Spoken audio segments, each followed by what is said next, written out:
থালি আৰু বহুত কিবা কিবি আইটেম আছে আৰু ইয়াতে মানে লোকেল আইটেম এটা আছে এইটো তেওঁলোকৰ লোকেল আইটেম হয় ইয়াতে মই আছোঁ বৰ্তমান পুৰী বিচত আৰু বহুত ধুনীয়া আশা এটা পূৰণ হ'ল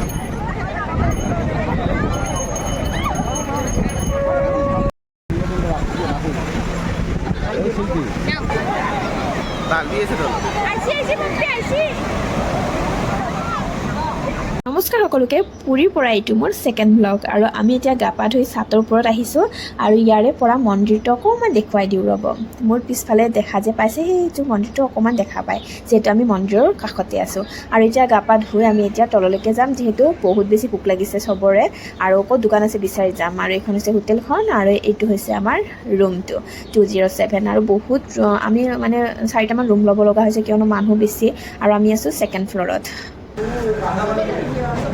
আৰু আমি এতিয়া খাব আহিছোঁ ভাত যিহেতু একদম ফ্ৰেছ হৈ আহিলোঁ আৰু আমি আছোঁ অসম জাতিনিবাসত গৈছে গতিকে ইয়াতে আমি বাহিৰতে ওচৰতে এখন দোকান আছে তাতে ভাতকেইটা খাব আহিছোঁ বাকীকেইজনেও আহি আছে আমি আগতে আহিলোঁ গতিকে খাই লওঁ কাৰণ বহুত বেছি ভোক লাগিছে ট্ৰেইনতো সেয়ে খোৱাটো ভাল হোৱা নাই গতিকে ইয়াতে আজি অলপমান ভালকৈ খাই লওঁ আৰু এইখন হৈছে থালি আৰু বহুত কিবা কিবি আইটেম আছে আৰু ইয়াতে মানে লোকেল আইটেম এটা আছে এইটো তেওঁলোকৰ লোকেল আইটেম হয় ইয়াতে শাক আৰু নাৰিকল আৰু কিবা দি এনেকৈ এখন মানে ড্ৰাই নিচিনা এখন ভাজি বনাইছে লগতে মটৰ পনীৰ এইফালে আছে দালি চব্জি আৰু বহুত বেছি টেষ্টি হয় আপোনালোকে যদি কেতিয়াবা মন্দিৰলৈ আহে তেতিয়াহ'লে ইয়াতে খাব পাৰে মানে আমাৰ যাত্ৰী নিবাসৰ কাষতে আছে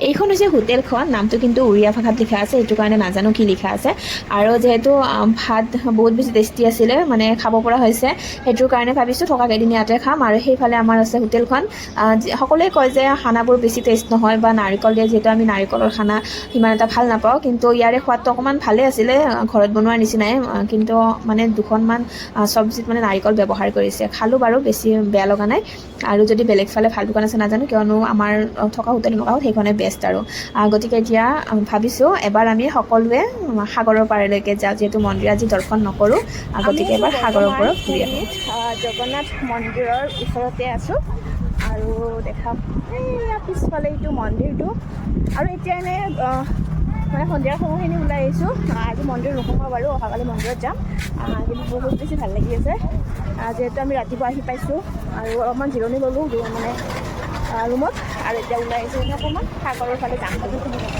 আৰু এয়া হৈছে মন্দিৰৰ প্ৰাংগণ আৰু যদি সাগৰৰ ফালে যাব লগা হয় তেতিয়াহ'লে মন্দিৰৰ ফালেৰে যাব পাৰি আৰু যিহেতু মন্দিৰৰ পৰা অলপ দূৰ সাগৰলৈকে গতিকে আমি টেম্পুত যাব লাগিব ইয়াৰ পৰা আৰু এয়া আহি পালোঁ আমি সাগৰ আজি প্ৰথমবাৰ সাগৰ দেখা পাম আৰু ইমান দিনৰ মূৰত মানে ইমান বছৰৰ মূৰত ভাবি আছিলোঁ যে সাগৰখন কেতিয়া চাম কাৰণ সাগৰ চোৱাৰ হেঁপাহ এটা সৰুৰ পৰাই আছিলে আৰু ফাইনেলি সাগৰখন দেখা পালোঁ মানে বুজাব নোৱাৰোঁ কিমান বেছি ভাল লাগিছে সাগৰখন দেখি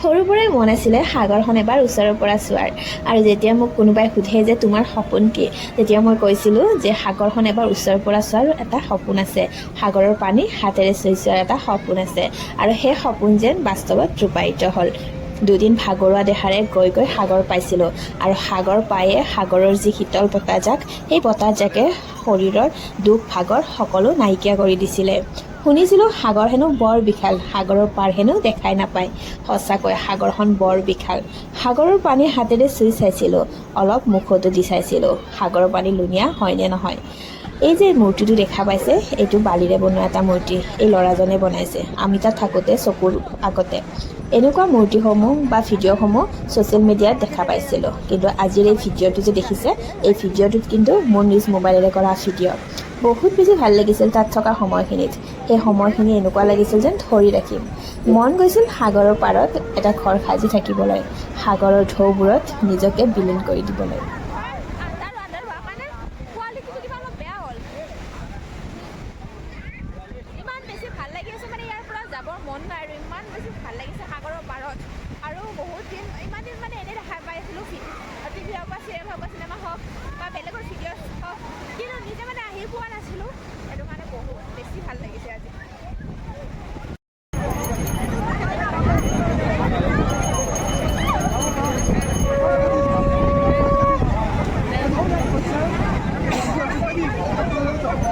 আৰু এনেদৰে সাগৰৰ পাৰত থাকোঁতে আন্ধাৰে হৈ গ'ল। যিহেতু আমি সন্ধিয়া আহিছোঁ দেৰিকৈ, গতিকে মানে আন্ধাৰ হৈ গ'ল। আৰু এয়া হৈছে নিশাৰ মানে ৰাতিৰ পৰিৱেশ সাগৰৰ পাৰত। যিহেতু আজি প্ৰথম দিন আহিছোঁ, আকৌ আহিম, যিকেইদিন থাকিম সদায় আহিম সাগৰ চাব। আৰু ইফালে সাগৰৰ পাৰত দিয়া দোকানসমূহ কিবা ল'ব পাৰি নেকি চাইছোঁ, যিহেতু কিছুমান নোপোৱা বস্তু হয়তো পাবও পাৰোঁ। আৰু ইয়াতে দোকানসমূহ আমি চাইছোঁ। বহুত সময় কটালোঁ সাগৰৰ পাৰতে, আৰু আপোনালোকক দেখুৱাম কি কি দোকান আছে। এইবিলাকতো দোকান পাই যাব, লগতে মণি মুকুতাৰ দোকান বহুত বেছি হয় ইয়াতে। আৰু ইয়াতে চবতকৈ মানে কি হয়, যিটো গুগল পে' বা ফোনপে' কৰাৰ ছিষ্টেম, সেইটো মানে বহুত কম হয়। মানে দোকানীবোৰে বেছি ইউজ নকৰে, কেছ পইচাত মানে বস্তুসমূহ কিনিব লগা হয়, যাৰ কাৰণে আমাৰ অলপ অসুবিধা হৈছিলে, কাৰণ হাতত ইমান কেছ নাছিলে। যিহেতু নেটৱৰ্কটো বহুত বেছি বেয়া তাত, সেইটো কাৰণে সম্ভৱ গুগল পে' বা ফোনপে' তেওঁলোকৰ ইমান এটা ব্যৱস্থা নাই, কিন্তু কেছ পইচা দিব লাগে চবফালে। আৰু এইবিলাক দেখা পাইছে খুব ধুনীয়া ধুনীয়া সৰু সৰু মুকুতাৰ মালা। যিহেতু জগন্নাথ বা পুৰী বুলি ক'লেতো এইবোৰেই পোৱা যায় সাধাৰণতে, মুকুতা বা এনেকুৱা মণিসমূহ পোৱা যায়। গতিকে সেয়াই আৰু।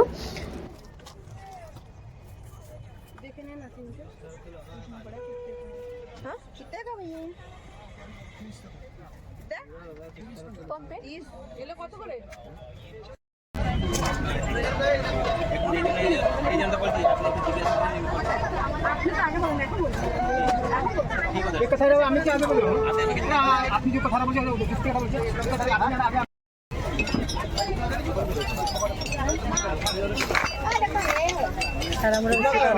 अच्छा 220 कितना देगा भैया ये कितने का है? ये कितने का है? तो बोला 220 120 भी है नहीं दो लीजिए 4 लीजिए उतना ही সাগৰৰ পাৰত মানে অকল মণি মুকুতাৰ দোকান নহয়, ইয়াতে মানে আপোনালোকে খাব পৰা যিকোনো খোৱা বস্তুৰো দোকান আছে। আৰু আমি বাৰু চাহ খালোঁ গোটেইকেইজনে মিলি। আৰু এইফালে দেখা পালোঁ মাছৰ দোকান, আৰু মাছৰ দোকানত মানে গোটেই সাগৰীয়া মাছ, তাৰ ভিতৰত মিছা মাছটো আছে বাৰু, যিহেতু মিছা মাছটো আগতে খাই পাইছোঁ, সেইটো বাৰু চিনি পাওঁ। কিন্তু বাকী যিবিলাক মাছ আছে সাগৰীয়া মাছ আগতে কেতিয়াও দেখা নাছিলোঁ। আৰু দামসমূহ সুধি আছোঁ কেনেকুৱা হয়, তেওঁলোকে মানে ফ্ৰাই কৰি দিয়ে যোনটো মাছ আপোনালোকে খাব বিচাৰে।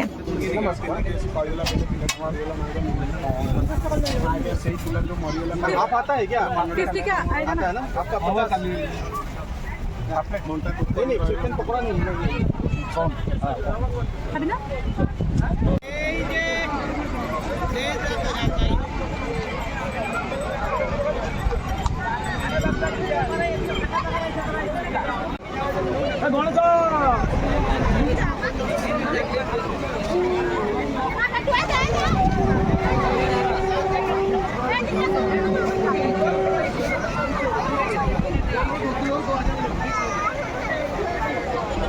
দোকানসমূহ ঘূৰাৰ পাছত আমি সাগৰৰ পাৰত এটা খুব ধুনীয়া দৃশ্য দেখিবলৈ পালোঁ। সেয়া হৈছে আৰতি। আৰু প্ৰত্যেক দিনাই এই সন্ধিয়া সময়খিনিত হেনো সাগৰৰ পাৰত এনেদৰে আৰতি কৰে।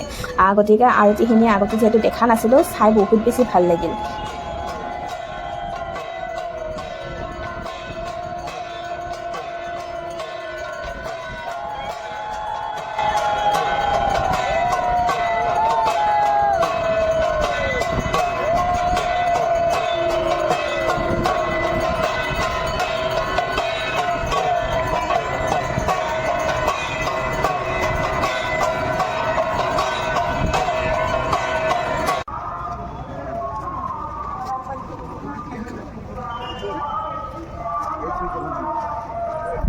বৰ্তমান ৰাতি বাজিছে 11টা, আৰু মই আছোঁ মন্দিৰৰ ভিতৰত, মানে মেইন মন্দিৰ নহয়, মন্দিৰৰ এৰিয়াত আছোঁ।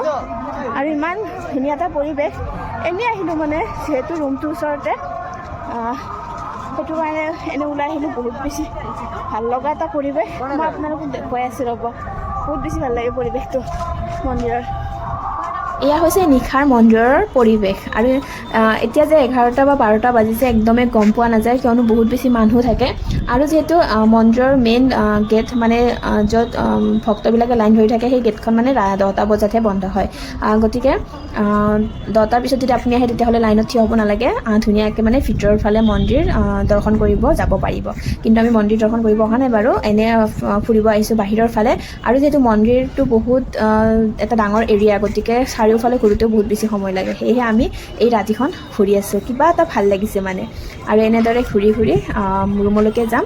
আৰু নেক্সট ভিডিঅ' আহি আছে। এইটো মোৰ আছিলে পুৰীৰ 2 নম্বৰ ব্লগ। আৰু চাওকচোন ইমান ধুনীয়া লগা হৈছে মন্দিৰটো এই ৰাতিৰ।